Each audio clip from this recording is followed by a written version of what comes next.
Hi everyone and welcome to The Learning Ladder. Today I am doing a review on the Writing Strategies book by Jennifer Saravallo.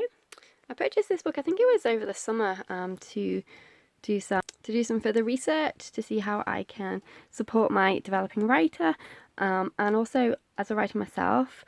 I usually steer clear of all these strategy books and everything else for writing because I feel they can be quite stifling and you feel dictated to and you feel you're doing everything wrong, so that when you come to pick up a pen or type, you just the thoughts are going around in your head as what you should and shouldn't be doing, and it just stifles all your creative energy.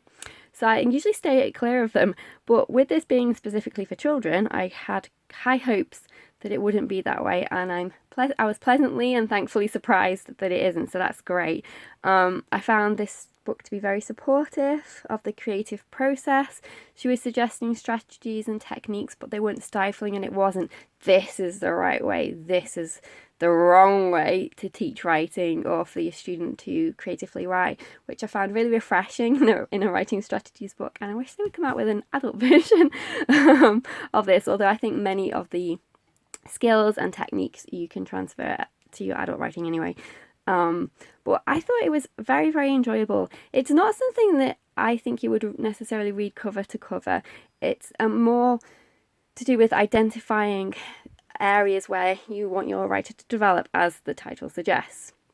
So you'll see that's how it's set up, and I think that's the best way to actually read it. I did actually read it two different ways. I read it cover to cover, and then I also went back and picked areas where I wanted to focus my attention on with developing my writer throughout our school year.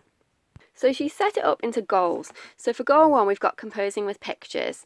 For goal 2, engagement, independence, increasing volume and developing a writing identity. Goal 3, generating and collecting ideas. Goal 4, focus and meaning. Goal 5, organisation and structure. Goal 6, elaboration. Goal 7, word choice. Goal 8, conventions, spelling and letter formation. Goal 9, convention, grammar and punctuation. And Goal 10, collaborating with writing partners and clubs. She goes through the introduction to how to navigate through the book, which is always very useful because it's not, as I said, designed, I don't think, to read cover to cover. So it's an interesting way that she's presented it, with the hierarchy. So she's identifying possible writing goals that you may have with your writing students so that you can then dip into that section. They're all colour coded, which for someone who loves colour is fantastic. And as you can see, well, you will see as we flip through, it is all colour coded throughout. So you can just dip to the right section that you're wanting to focus on.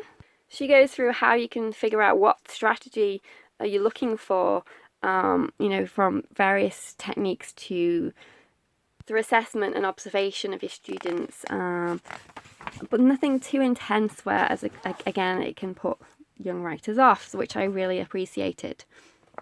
The introduction was quite in-depth in terms of the meat that's in here, and I would definitely not skip through that at all. I would go through that with specific detail. She also includes ideas for a writing centre. I'd already set mine up prior to reading this, but it was actually helpful to read through, and how she mentions certain things, types of paper you use and everything else, and the equipment and everything else really does impact.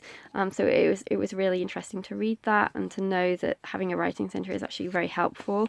But she gives you examples of different paper to use, different ways to keep and store your students' work, and then she gives you a how-to. So she's actually copied a section and she's giving you prompts for what you're looking for when you're actually reading through it yourself. And then she's actually picked a goal. So she's decided that this student needed assistance with elaboration, and she's giving you an idea of a week-by-week focus that you could actually use these strategies in here to assist your student, which I thought was really helpful as well. As I mentioned before, she has gone into specific detail about the writing centre, and she's included lots of different resources that you could incorporate into your writing centre. And I also really like that she's used actual pictures as well for inspiration, which I thought was very helpful. So she's comparing as well and contrasting, so a first grade writing centre versus a fourth grade writing centre. What I also really enjoyed is how she used visuals of what she actually would have used to support the strategy she was teaching, and as a teacher in a classroom or even as a homeschool teacher, you could actually replicate them if you wanted to, which I thought was really helpful. And again, through the introduction, she's giving you lots of different ideas of how she would go about using one of the strategies with an actual plan of focus. So in this example, she's helping them collect ideas for topics, and she's giving you a week by week idea of how she would use each strategy to complete that activity. And now we get into the goals. So here is where you will have identified where you think your student needs some assistance, and you'll have picked what goal you want to work with first. Before each goal, she'll give you the rundown, so some introduction into her thinking process and everything else, and then she'll give you the strategies, which are all numbered. She'll tell you what grade levels they are, genre, text, untype, and also the processes. I really appreciated how it was laid out. So this is the first strategy, 1.1, talk as you draw.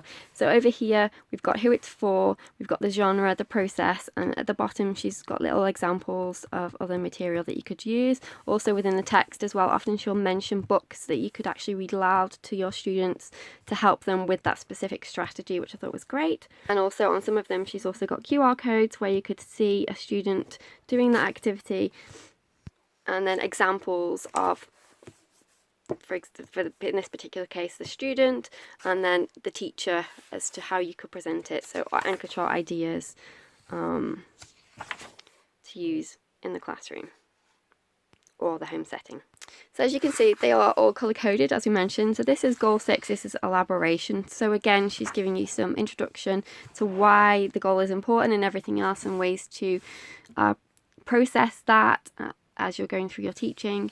So here we've got our strategies, again, our grades. Now she has gone all the way up to 8th, which is really good because this means that this book can grow with you, and you can just dip into it when you feel like you need some help with that specific strategy, which I think is very good value.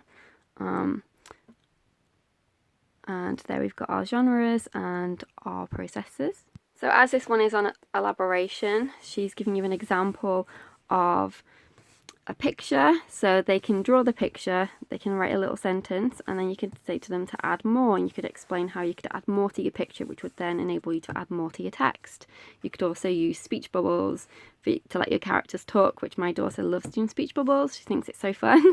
And I just think the way she has given you so many different ideas, they're very creative, but they're also very fun as well, which I really appreciated. It's not your boring prompts or anything that are every day. It is different and engaging, and I think most students would really enjoy them.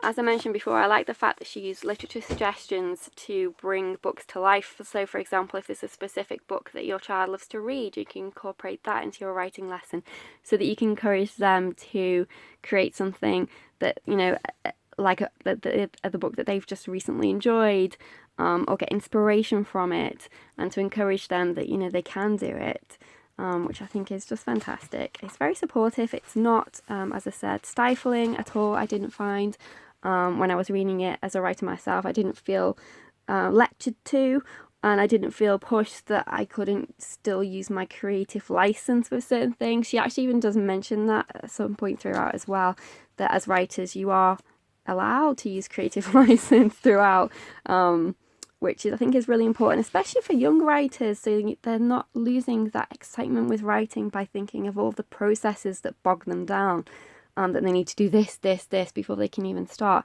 And I didn't find that at all with this book, which was fantastic. So I would definitely consider it if you are looking for something like this. I have really enjoyed reading it, and I will continue to pick throughout, because as I said, this does go through to 8th. So when we come across a situation where I think we need a bit of support, I can dip into it. And I'm very happy with the purchase. Thank you very much for watching, and I will see you in our next video. Bye for now.